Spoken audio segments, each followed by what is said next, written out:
Thanks very much. It's a pleasure to be here. My name is Eryn Kehe. I'm Urban Policy and Development Manager at Metro in the Planning Department.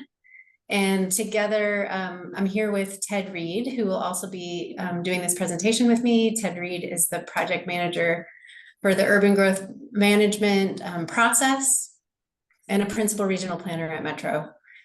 Ted, how did I do that? Do you want to add anything else about yourself?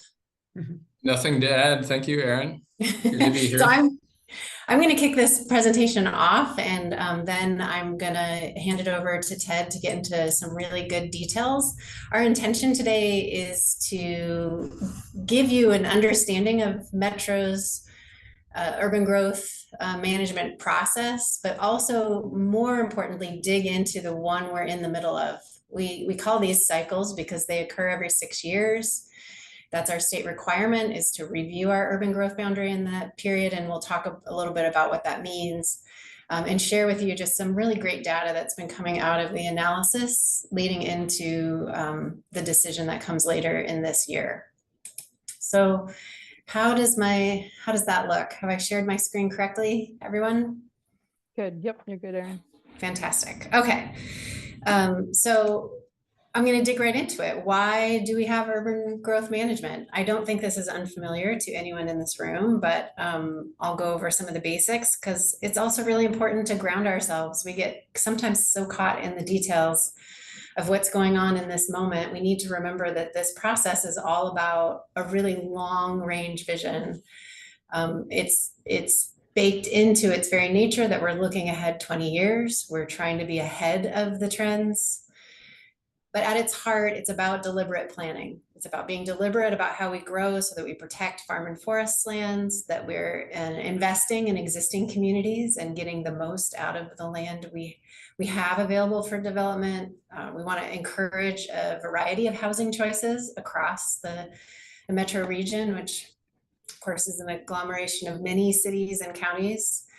And ultimately, by being thoughtful about our growth, by focusing on corridors and in centers, we reduce our carbon emissions in the way that we establish the format and layout of our cities. This is the current cycle that I told you that we are in. We began all the way back in 2002, and the process of our urban growth management decision will ultimately culminate in a final UGB decision that you see as an orange star all the way on the right of your screen. That is the final UGB decision that needs to be made by the end of this calendar year. So it's required that the Metro Council make a decision about whether the growth boundary needs to be expanded or not in December 2024. There are three main phases of the work, and the navy blue indicates the technical work, the collection of data and analysis that leads to a decision of an outcome of whether there is a need for additional land to meet the demands of 20 years of future growth. The green is a fairly, in the scheme of things, a relatively new piece of the process that Metro has included because we recognize how important readiness is to a question of expanding the UGB. We have in the past expanded the urban growth boundary and seen that land sit undeveloped for decades. Now we require interest from cities who want to work on the planning necessary to bring these areas into active development quickly. And so we look for proposals from cities, and that's an important step in this process. And then of course, it is not without its political ramifications. So our technical analysis doesn't just pop out an answer. When you're looking 20 years in the future, there's a lot of unknowns, and that means there's a lot of space for our elected officials to weigh in, to have important regional discussions with their colleagues, and to make their final decisions. So that's what's indicated in this orange section, which is the public hearings, the community dialogues, the elected official conversations that lead to that final decision by the Metro Council. I've referred to this several times. This is kind of our how the decision is made. Metro Council makes this decision. They're granted that authority by the state. Metro operates with several standing committees. Important to land use decisions is MPAC, the Metro Policy Advisory Committee, and they are informed by a technical committee called MTAC, Metro's Technical Advisory Committee, that provides technical data and information to MPAC. MPAC is primarily elected officials or executives from organizations around the metro area. You can Google Metro MPAC and you can easily find a roster if you're curious about the current members of MPAC. Since 2017 or so, Metro has had a committee on racial equity, who we call CORE. CORE also, just like MPAC, both CORE and MPAC make recommendations directly to the Metro Council prior to Metro Council's decision. You can see that this orange box indicates our Chief Operating Officer. That's what COO stands for. This is really where staff are represented by our Chief Operating Officer in providing good technical information to MPAC and to MTAC. We did a lot of engagement during this phase of the growth management work, and we created a new group called the Urban Growth Report Roundtable. This roundtable brought together a diverse set of interests to understand all the analysis that goes into our urban growth report. And I'm going to talk about that report in just a second. So that group met monthly for 11 or 12 meetings. We also this year, in this cycle, created a youth cohort as a way of bringing youth voices into this process.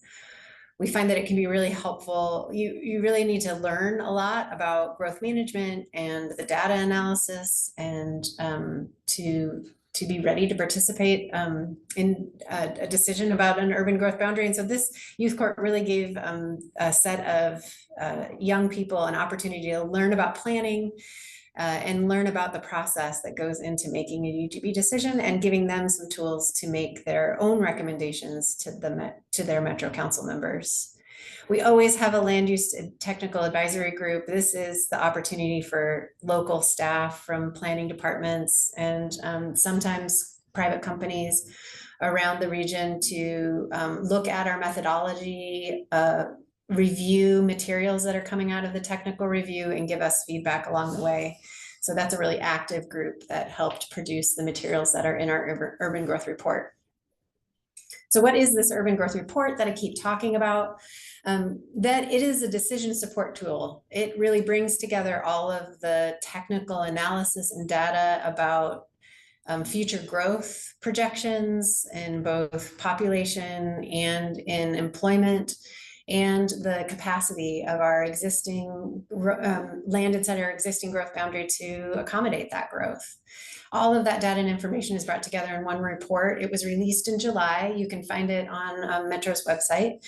We'll make sure to drop into the chat that 2024 UGB decision website so that you can find these materials. There are three main parts, which I kind of just alluded to. We talk about demand. So that's all about our growth projections, what we think is going to be happening in the next 20 years in terms of growth. Readiness is what I talked about in terms of what cities are ready to are ready to plan for and annex any areas that come into the urban growth boundary. And then the other part of the three-legged stool here is capacity, and that is determining, do we have enough capacity inside our growth boundary already to accommodate the growth that we anticipate happening in the next 20 years? And if so, then we don't need to expand the growth boundary. If we don't, then we do. That's kind of the basics. And I keep getting ahead of myself. This is what I'm about to say in my next slide. So at the heart of it, if you're not super familiar with Oregon land use law, it really comes down to a fairly basic math equation. And that is the demand for housing and jobs in the next 20 years minus the capacity that we have to accommodate that inside the growth boundary equals our need. So if we have a deficit, then we have a need to expand the growth boundary. It's not as simple as it sounds, because of course there's a lot of different ways that you can measure what kind of data sources you use for your forecasts, for instance, how you measure redevelopment capacity inside the growth boundary. And we'll talk about that a little bit as we get into more details. But it's really important to understand this kind of basic formula. And this is kind of forms the urban growth report and the information that we feed to our council to help them make their decision. So this is where I'm going to hand it off to Ted to get into some of the exciting information that we found as doing this research over the last year plus. Thank you, Eryn. As Eryn mentioned, I'm going to cover some of the results in our draft urban growth report, both on the forecast and how we estimate how much room for that growth there is in the current urban growth boundary. And after I get through that, Eryn is going to walk us through our Chief Operating Officer recommendations based on this information. So if we can move to the next slide, please. Eryn mentioned how we look at demand as part of this work. And when we talk about demand, we're thinking of how much population, household, and employment growth do we expect over the next 20 years. And to do that work, we start with a larger 7-county metropolitan statistical area geography. So we do that forecast at that geographic level. And then at some point in this process, we need to come to a determination of how much of that growth is likely to come to the metro urban growth boundary that you can see in red here. We are the economic center of this 7-county area. So a large share of that growth does come to our UG, but that's part of the decision process. Next slide, please. We underwent a expert review process for our forecast that involved external demographers and economists to check our work, see if we're thinking about some of these larger trends in similar ways. One big trend that came up in those expert review discussions was about declining birth rates and what those mean for population growth going forward. You all have probably seen this topic covered in the news in recent years. It is happening worldwide. It's happening nationwide in our country, statewide in Oregon, and certainly in our region as well. And the sort of headline here is that in the next 10 years, we expect that births will be outnumbered by deaths. And so what that means is that natural change is going to go negative. We will need migration into our region in order to see population growth. Again, this is a national trend. It's not just our region, and something that we think is worth planning for. Along with this, we see an aging population. If we can move to the next slide, please. So I mentioned migration to the region as a source of population growth, and that has certainly been the case in the past. And going forward, to the extent we are going to have population growth, it's going to mostly come from in-migration. This shows the historic trend dating back to 1960 for our metropolitan statistical area. That's the MSA that's mentioned here. You see a lot of ups and downs. It's hard to see a trend line here, aside from the sort of long-term historic average of 15,000 more people per year, taking into account the losses and the increases. You see some big increases in the early 90s during the early tech boom in our region. You see the declines in the 1980s associated with recession. And more recently, you see some of the big increases that we all know about, say around the 2015 timeframe, where it seemed like our region was in the national news all the time about how desirable a place it was to live. And then more recently, declines during the pandemic. So this is a big question, a source of uncertainty of what this will do in the future. We do expect that the quality of life in our region is going to continue attracting migrants. So we've assumed going forward under our baseline forecast that we're going to maintain that historic average of about 15,000 more people per year to the MSA. However, our expert panel also flagged some areas of uncertainty or risk. One big risk for continuing this trend going forward was affordability. Cost of living in our region, and particularly if more people are able to work remotely, then there's some potential that we won't see migration to the extent we historically have. The panel also talked about climate-induced migration, and their sense is that intuitively it makes sense that our region has a temperate climate. It's likely to continue attracting migrants. But as this graph shows, there's no trend that tells us right now that we're seeing an influx of climate refugees. The fact is that the Sunbelt cities continue to grow faster than other cities in our nation, even though they have more climate risk, climate exposure. And so this is in the category of things that we're going to track going forward, whether we see this materialize in the data. Next slide, please. So when we take those two main components into account, natural change, so births minus deaths, as well as migration trends, this is our historic population growth for the metropolitan statistical area, as well as our forecast going forward for the next 20 years. And so you see the baseline, that's the middle line, that's our most likely forecast. We also have a low and a high because we know that looking out 20 years, there's some things that we can't predict. So you see those depicted here. But essentially under the baseline forecast, we expect about 2.9 total, 2.9 million total population by the year 2044. And if we can move to the next slide, on the employment side, you have to have population growth to have employment growth. And so those are closely linked in our forecasts. We again have a baseline forecast that anticipates a total of about 1.37 million jobs by the year 2044. But we also have a low and a high depicted here. There's even more uncertainty when it comes to the economy and what might happen because we're subject to global economic dynamics there. We do expect that a lot of our employment growth is going to happen in sectors that serve the population. I mentioned before that we see an aging population, so healthcare is one of those big sectors where we see a lot of potential growth going forward.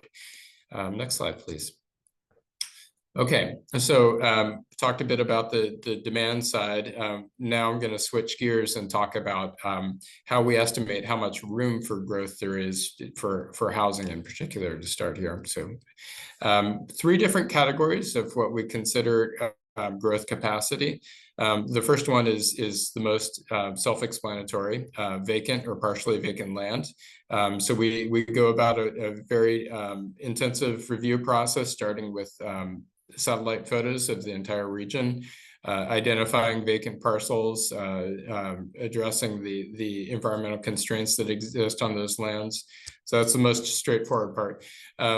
Where it gets more interesting is thinking about redevelopment and infill potential over the next 20 years. And this is really getting into forecasting. What might the market do in particular locations? This time around, we worked with Johnson Economics and Eco Northwest to develop a what we call a pro forma analysis tool. And it's essentially a similar kind of tool that developers would use to determine whether or not a particular development is financially feasible. So we do that region-wide using this pro forma tool to determine financial feasibility of redevelopment and infill, and if so, what form might that development take? So again, source of uncertainty there because it is a forecast. The third category of capacity is lands that have been added to the urban growth boundary since 2018, with the last growth management decision that don't yet have urban levels of zoning. So we've used what we call concept plans from those cities that are responsible for urbanizing those areas. These are calculations done on a regional scale. So we're aiming to get it generally correct as a region. We know there are going to be instances for specific properties where we get it wrong, and that's the nature of this work. But on the whole, we're looking for a region-wide accuracy. Next slide, please. This time around, when we're looking at housing needs, we have a new obligation. We've talked a lot about planning for the next 20 years of growth. That is typically what we've done in growth management decisions in the past. There have been some changes to statute in recent years, though, that have us also look at existing or current housing needs.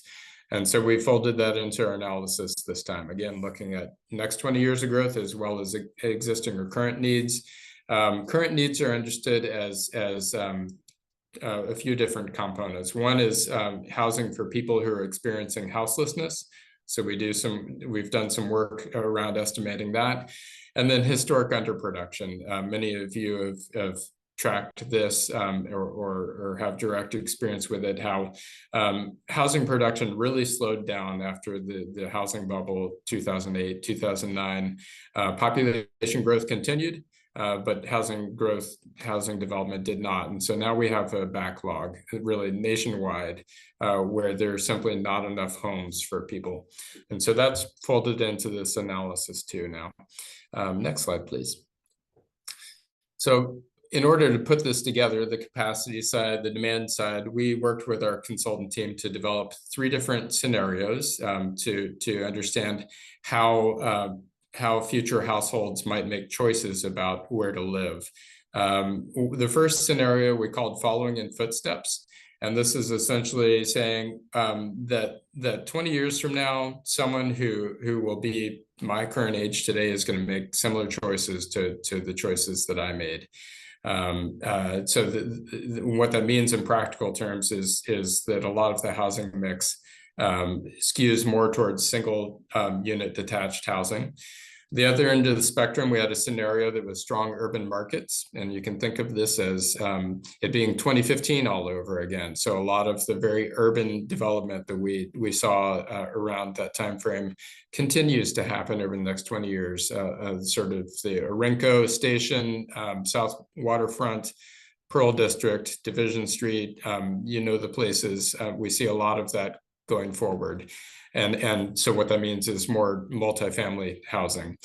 In between those two is the new normal, which we see as a blend of these 2 previous scenarios where yes, some people do make choices similar to their predecessors, but also there's going to be a market for more urban living, both as a matter of preference, but also as a matter of necessity that for affordability reasons.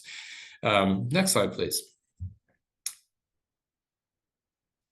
Shifting gears to the employment side, we did some analysis using our employment forecast about demand for industrial lands as well as commercial lands. And sort of in general, we found that in aggregate, there's a surplus of industrial lands. But when you look more carefully at the site characteristics of those lands, they tend to be smaller parcels. So we did some additional work to look at our inventory of larger industrial sites, so 25 plus buildable acres, and what the demand might be for those. If we can move forward to the next slide.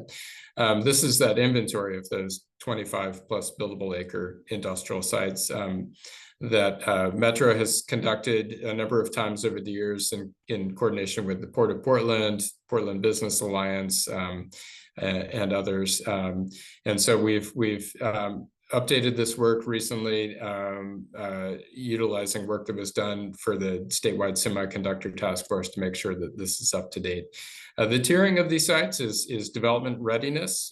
We're concerned with having a 20-year land supply, but this work also looks at the timelines, likely timelines to development. So tier 1 is most development ready, 6 months or less. Tier 2 is likely to take 7 to 30 months. Tier 3 is likely to take 30 months or longer to get these sites to development readiness. Typical challenges are infrastructure investment, transportation investment, wetland mitigation, brownfield cleanup, patient investment to assemble these sites. They're often comprised of multiple ownerships, so that patient investment to assemble the sites and hold on to them for an end user. Next slide, please. I mentioned the statewide semiconductor task force, and so that is what we've relied on here to get an estimate of potential demand for these larger sites. And just as a reminder, if you've tracked this, this was work that was done sort of around the same time that the U.S. CHIPS Act was being passed. There was our own effort to look at opportunities in the state of Oregon. So these are the needs estimated at state level by that task force: 2 sites of 500 plus acres, 4 sites of 50 to 100 acres for suppliers to those larger fabrication facilities, and then at least 8 sites of 15 to 35 acres. Next slide, and I think I'm going to run up against where I hand it back off to, oh, here we go. So we have one proposal this time around. I mentioned, or Eryn mentioned earlier, that our process really relies on cities to make proposals for urban growth boundary expansion. So this is based on our history of expanding the urban growth boundary without a clear sense of what kind of development would happen, how it would be paid for, and then seeing those lands sit there and not urbanized. So we've really tried to reorient the process to respond to city proposals. City of Sherwood has proposed an expansion this time in the Sherwood West area, and it includes a portion of the land for employment purposes. And we see some potential for creating some of those large industrial sites in the Sherwood West area, sites with particular characteristics that can meet some of that need identified by the Semiconductor Task Force: flat sites, relative proximity to the existing high-tech cluster. Next slide, please. Here we go, Eryn, back to you. All right, so I said that the urban growth report, which summarized the draft urban growth report, which summarized much of the analysis that Ted just talked about, was released in July after a 45-day public comment period.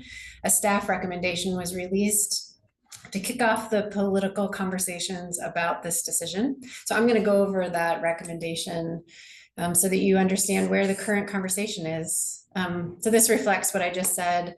The COO recommendation was released at the end of August. This month is very busy with advisory committee deliberations. The Metro Technical Advisory Committee is meeting tomorrow morning to discuss their recommendation to MPAC related to this COO recommendation.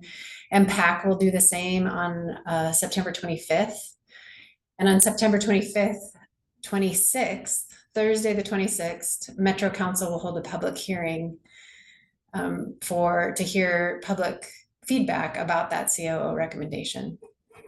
I forgot to mention CORE. CORE is also meeting this Thursday night to solidify their recommendation. So all these recommendations are coming together and getting ready to go to council. The intent is to have a council direction on this urban growth management decision in early October.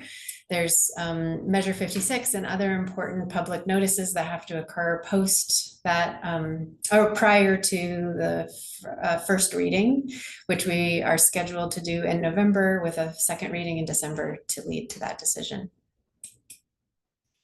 So we received a lot of public comments, over 350 on a survey that we produced to make it easy for folks to comment. We, in addition to that, received letters and emails with feedback for our council. There was quite a bit of optimism about the potential of our region for future growth. Some were asking our council to look at the high growth scenarios, to be optimistic about what could happen in the future. There was definitely a significant amount of discussion of housing and the need for housing, particularly affordable housing and different housing choices.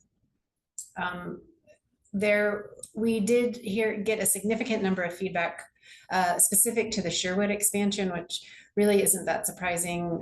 That's the area that might see the most change out of this urban growth boundary decision.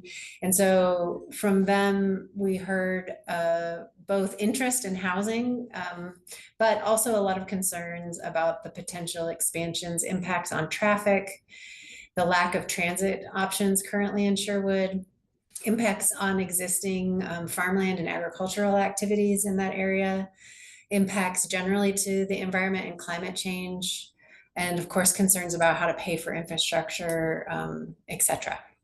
So it's difficult to summarize that much public input in one slide. So this just touches on it, but a full report of the public comments is available on our website and has been provided to our council to help inform their decision. So let's talk about the COO recommendation. At the heart of it, it suggests that Metro Council expand the urban growth boundary based on the need found in the urban growth report, expanding to the Sherwood West Urban Reserve. As is typical, our Metro Council usually considers excuse me, I'm sorry, conditions of approval that go along with an expansion. So these conditions typically are things that the city who's planning for this area can do during their comprehensive or community planning stage, which comes after an expansion. So it's not unusual for that condition to include a specific amount of housing that city should plan for to meet the need established in the urban growth report. So we anticipate these are kind of the categories that we have, that the staff report has suggested Metro Council consider. So amount of housing, housing affordability is one that's of great interest to several of our committees and of many of our councilors. We have not had a condition related to housing affordability on a new GB expansion in the past. So this would be something new. The third one is protection for large lot industrial. Ted explained why that need was particular and unique. And so clearly the protection of large lots and not letting them become subdivided is important to meeting the identified regional need. Metro has strong ideals around community engagement, it occurring in multiple languages, it going to great efforts to partner with community-based organizations and trusted partners to reach more of the people who have been historically marginalized and left out of planning processes. This is not a new type of condition. So asking for broad-based community engagement has been a condition in the past, and we expect it to be in the future. However, tribal consultation has been overlooked, and that's a problem. Metro needs to get better at how we do our government-to-government consultation with tribes, and to really move that forward, not just for Metro, but for our partners. We're talking about a potential the staff report suggests a potential condition related to tribal consultation during the upcoming planning phases. But not only, we also had some conditions on Metro to make changes to how we do our work in the future. And so if you want to talk about some of those, we can do that in the question period, because that is the end of our slides. So thank you very much. Thank you so much, Eryn, Ted. That was really informative. And I want to thank you for sharing this. I know you guys are in the middle of a lot of different meetings and advisory committees and conversations. So thank you for bringing this here so that we can learn and ask you questions on it as well. Let's see, we are getting a number of questions in the chat. And please go ahead and queue up any other thoughts that come to mind. I think I'm going to start maybe with Ethan has a question. He's talking about if the governor, or maybe just, I'm going to recite this so I don't mix it up. If the governor expands the UGB in Washington County by 1,700 acres and possibly more, can you talk about why Metro is pursuing an expansion anywhere at this time? And if the if the governor were to make that expansion, can any Sherwood expansion be clawed back before it becomes too urbanized? Maybe how do you see these two processes? And maybe if you could kind of summarize for the audience what Ethan's talking about in Washington County, that might be helpful as well. Yes, happy to. Ethan is speaking about SB4, which gave the governor the authority to expand growth boundaries for the purpose of economic development, to provide needed land for industrial development. There was an Oregonian story just on Sunday, so only days ago, saying that the governor intended to use this authority in Washington County and referred to 1,700 acres as the amount I believe that Intel was advocating for a research facility related to semiconductor production. We are still analyzing the impacts of SB4 and this possible decision on our current urban growth boundary decision. This is brand new news. We learned it in the last few days as well. So we're working on it, determining what we think that effect is on our current decision. But for now, because we have a deadline, we're continuing to move forward as planned with our process.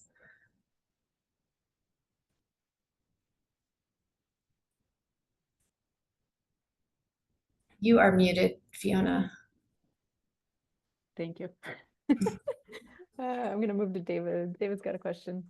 Considering the need in urban growth boundary expansion, what is the difference between east and west sides of the UGB?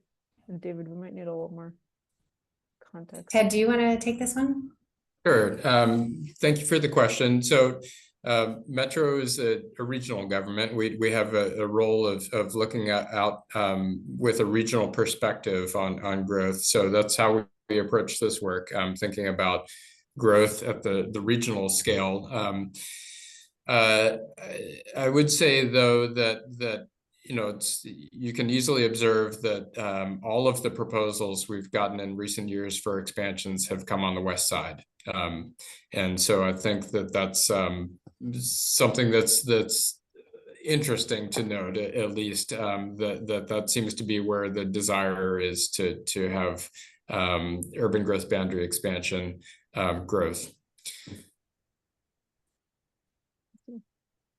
It's probably worth noting too, if folks are not familiar with the urban rural reserves.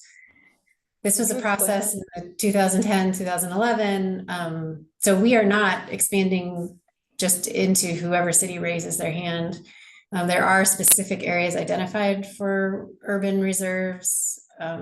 Metro provides funding for those areas to do concept planning in advance of proposing for a UGB decision. So I guess I'm bringing that up because there are reserves on the east and west side, but there's no question that those reserves are dwindling on the west side. Thank you, Eryn. Let's see, there's a question about House Bill 2001, which I believe was 2019 or so. Can you talk about how that gets factored into the UGB expansion analysis?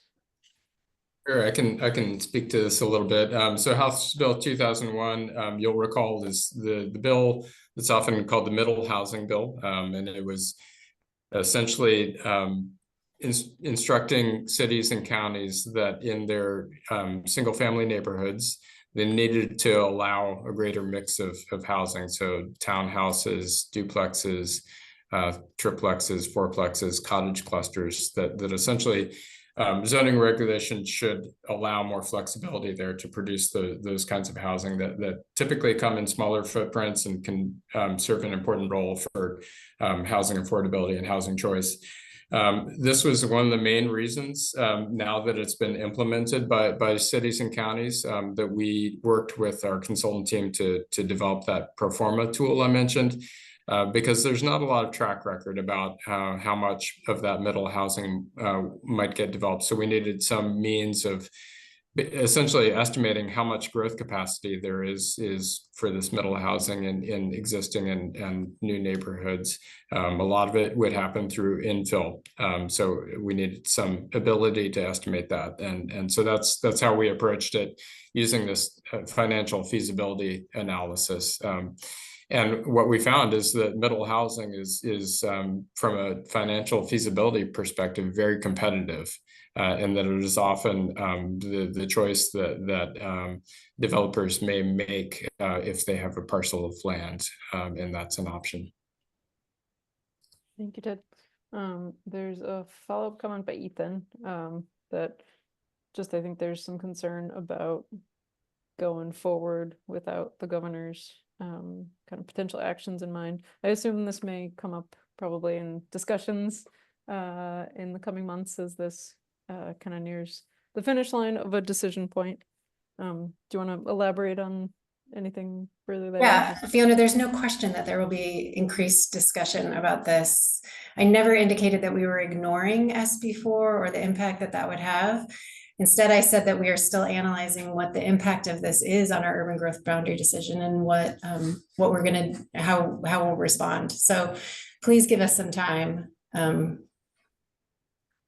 leave it at that. Sure. Let's see. Todd has a question. He asks, do you envision future UGB land exchanges, as was done for Tigard's River Terrace 2.0, becoming increasingly common in the future? And maybe if you could share for the group a little more context about. Yeah, sure, I'd love that too. Yeah, I mean, it was thought of by many as an elegant solution. I've already mentioned that every 6 years, Metro is required to do this full process of analyzing need and supply. We can also do mid-cycle reviews as requested by cities, so those can happen in between, but that has kind of been the standard approach to urban growth management for many years until recently. Tigard came in with having a very well-planned plan for their remaining urban reserve near the Tigard River Terrace area, which was brought in several years prior. And so they suggest we worked together and found a solution to do that mid-cycle using an exchange. So the idea was we could bring, Metro Council had the opportunity to make a decision to bring in that Tigard well-planned, ready to urbanize area in exchange for an area that was already in the growth boundary but had failed to develop over many years. And so what resulted in 2003 was an exchange between that Tigard area and areas of former Damascus on the east side of the region that had not developed since they were brought into the growth boundary in 2002, as well as some near a small area near Oregon City. I think the difficulties with these, Todd, going forward are that when you bring in an area in one county and take out an area in another county, that leads to political trouble. So, I mean, these would work best if you were taking an area in and out of the same city, maybe even the same county. But as soon as you start doing that on opposite sides of the region, you just get into, decades-long regional debates about equity. So that is one of the downsides. On the other side, in terms of evidence of whether I think there'll be a lot more of these in the past, there could be, because it was fairly streamlined. It was didn't require the kind of analysis. So that's kind of a benefit. At the same time, we don't have a lot of cities who seem to be on the brink of ready to bring in areas into the growth boundary. So we don't have a lot of concept plans underway, despite the fact that there's plenty of funding to support cities in doing that work. So your guess is as good as mine, Todd. There are a lot of reasons that it should be used again, but there are a lot of challenges that come with not just that process, frankly, not the process at all, but the difficulty and expense that comes along with expansion of the growth boundary and growth into new urban areas. Thank you, Eryn. Wow. I'm going to throw in a question while we're waiting for a couple more to queue up. I was hoping you could talk a little bit more about, you mentioned that these areas become annexed by the city slowly. And I was wondering if you could maybe talk about that, as well as like just, there's obviously a mosaic of different property owners within these areas. How does that kind of site assemblage process happen to really position them for housing or industrial land? Yeah, well, honestly, it happens slowly. None of the 2018 and none of the 5 areas that were brought into the growth boundary in 2018 have anything built on them.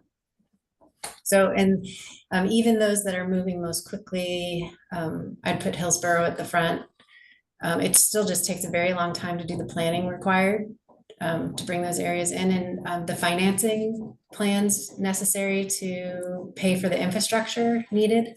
So Witch Hazel Village is the area that came in 2018 from in Hillsborough.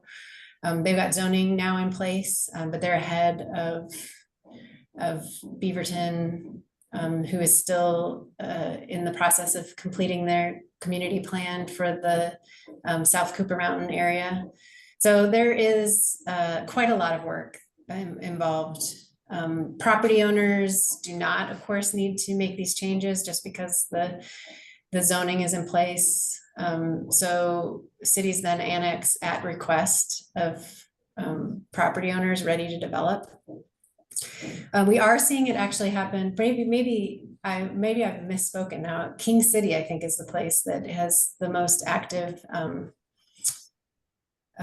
annexation activity going on, bringing in areas ready to develop in their Kingston Terrace area. That's another one of the 5 expansion areas that happened in 2018. But until they're annexed, they're unincorporated.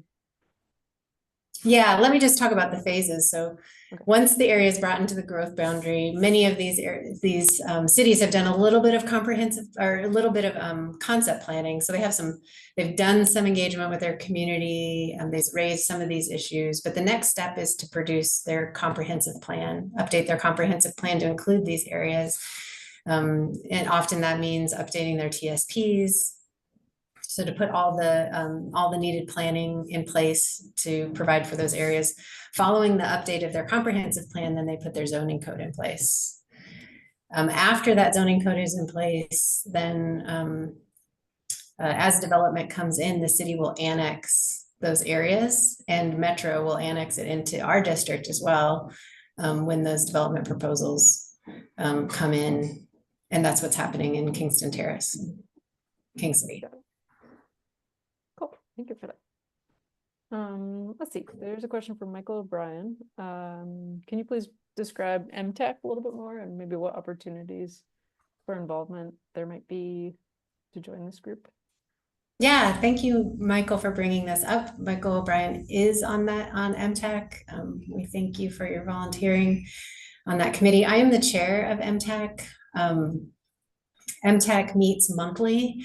Most meetings are on Zoom. We're going to have our very first hybrid meeting here at Metro's office in the Lloyd District tomorrow morning. We hope to do those quarterly, but primarily this group meets on Zoom. It's representative of both cities and counties, TriMet and other service districts, as well as areas of expertise. So we have urban design and redevelopment as one of those seats. We have affordable housing, and I can't even remember all the others. There's about 30 seats in total. MTech is a big group. As I said, their charge is defined in the bylaws of MPAC, saying that MTAC will provide technical advice on MPAC decisions. So the type of topics that come to this group include anything that overlaps with land use at Metro. So obviously one of the most clear areas where these groups weigh in is an urban growth boundary decision, but any updates to our framework and functional plans at Metro go through these groups.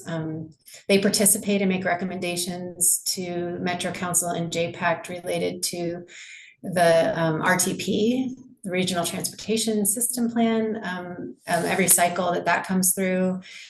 So there's a good balance of land use topics and then transportation topics that impact land use that happen on that group. And we reevaluate our participation every calendar year. Sometimes we have vacancies pop up before the end of the year, which we're looking to fill, but we definitely do a full kind of a reboot, ask everybody if they're gonna stay, and we get a lot of shuffling that happens at the beginning of the calendar year. So we're in a good position that if anybody here in this group hears this and is excited about the possibility of participating in MTAC, I encourage you to Google MTAC Metro, or I'll pop it in the chat if I have enough time that I'm not talking. You can look up the roster for that group and see the different seats. And there's clearly one for designers. And that might be the most logical one for you to consider, but you may have other expertise or depending on where you work that that might make sense for serving on the committee. And you can reach out to me. I've already put my email address in the chat, letting me know that you're interested, and we can just let you know when we have an appropriate vacancy.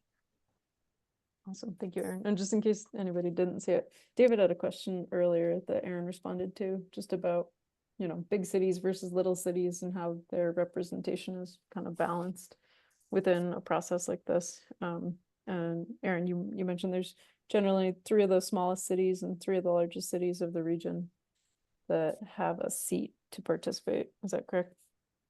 I can't remember if it's 3, but we do have seats with that in mind. Great. Yeah, no, I Yeah, there's no appreciate- question that small, I just want to say it out loud, because I think anyone who's from a smaller city would want to hear it. Smaller cities struggle to participate in regional topics like this. You just don't have the capacity to have staff participating. And, you know, we were having monthly meetings of LUTAC to review our analysis and results. That's a significant amount of time. Participating on MTAC is a significant amount of time. So this kind of regional engagement is harder for smaller cities. Great. Todd has another good question. Do you see benefit of adding required timelines for cities that receive UGB expansions to annex the new areas within a given time? So like, could you maybe talk about the time parameters that historically or maybe in the future are being discussed? We typically put time requirements on when they're going to complete their comprehensive planning. And Ted, is it like 4 years? Is that Typically 4 years, yes. And we are required by I think our functional plan to report this annually to our council. I actually think it goes through MTAC and MPAC and our council of which cities are out of compliance. So we do have a structure for holding folks a bit accountable, but the truth is that we tend to lead with carrots rather than sticks. So we provide funding for the comprehensive planning. We provide staff support to participate in the comprehensive planning to help with removing roadblocks. But the truth is the challenges are bigger than the challenges are bigger than the cities, and they're bigger than us when it comes to cities affording the infrastructure that's required, putting the environmental requirements into place, and then sometimes having long ongoing conversations with their own communities about what's acceptable. Legal battles. There are a lot of things that get in the way of these plans being approved on time. So we try to have a little bit of sympathy and partnership in helping them overcome those barriers as much as possible. I think the biggest change we put in place was this requirement of this policy to expand only in areas that had concept plans. That's really helped make sure that the process gets started, even if it does take a long time. Before that, we could have areas like Damascus that didn't even have governance in place. And that just added, well, it left that largely undeveloped still today. Right. I'm going to ask one more really short question, and then I'll let David wrap us up. We've talked a lot about kind of local participation and regional conversations. I noticed on one of the maps there's the Tualatin National Wildlife Refuge. I'm just curious, does the conversation ever kind of go above and beyond outside the region to state or federal level when reviewing these? Good question. Well, we always have, in terms of that exact example, Tualatin Valley Wildlife Refuge, we usually have advocates participating local, not Metro, but those local jurisdictions often have advocates participating in their planning efforts. So I know King City did, and so did, I believe, well, no, King City for sure. I'm less certain about Tualatin. So that's one of the ways to make sure that that planning and that engagement happens before an urban growth boundary decision. And in terms of other state interests, DLCD is following this closely. We're working closely with them on how we're approaching our analysis, all trying to avoid any question or concern about it later in the process. So those are a couple of examples of ways in which our engagement goes beyond just the cities and counties of the region. Ted, can you think of other examples that I've not mentioned. I think you covered the main ones. Okay. Awesome. All We right. are at 1 o'clock. I'll let David. Yeah, Fiona, thank you so much. Eryn and Ted, thanks so much for a great presentation, a great overview, and getting into some of the details. As you know, there's lots of folks that are very deeply embedded in all of this here watching today, as well as others that are trying to understand what's happening, in our region. So thank you for your great work. Thanks you for getting on the hot seat today and answering some questions on the fly. We really appreciate it. We do a hard stop at 1 o'clock because everyone jumps off for meetings, including myself. But once again, thank you so much. I don't know if you want to add anything wrapping up. Well, I just want to thank you for having us. It's a pleasure to talk about this. I appreciate your tough questions. This is a really exciting cycle, and there's a lot happening. Just started happening in the last week. This SB4 issue is a big one, and Yep. so stay tuned, participate, come to our public hearings, at least read the newspaper. It's going to be a pretty exciting conclusion to this cycle and to the year. So thanks for having us to share it with you. You bet. It's all happening in real time. Really good stuff. A lot of my great friends are planners, so I'm following too. Everybody should know that there's AICP credits available here. Please look in the chat. You can see that. Kathy dropped that in there. Eryn and Ted, thank you for dropping your emails in the chat, folks. You can reach them through that email. And I'm going to say goodbye. We have a great presentation on the burner for next week, hopefully an Albina Trust update, but I'm still working on getting that landed. So we've got presentations here through October, November, and we're excited to bring them to you. So please take a look at the AIA website and find out what we've got coming up next. Appreciate it, everybody. Have a great day. See you next time. Thank you, Eryn. Thank you, Ted.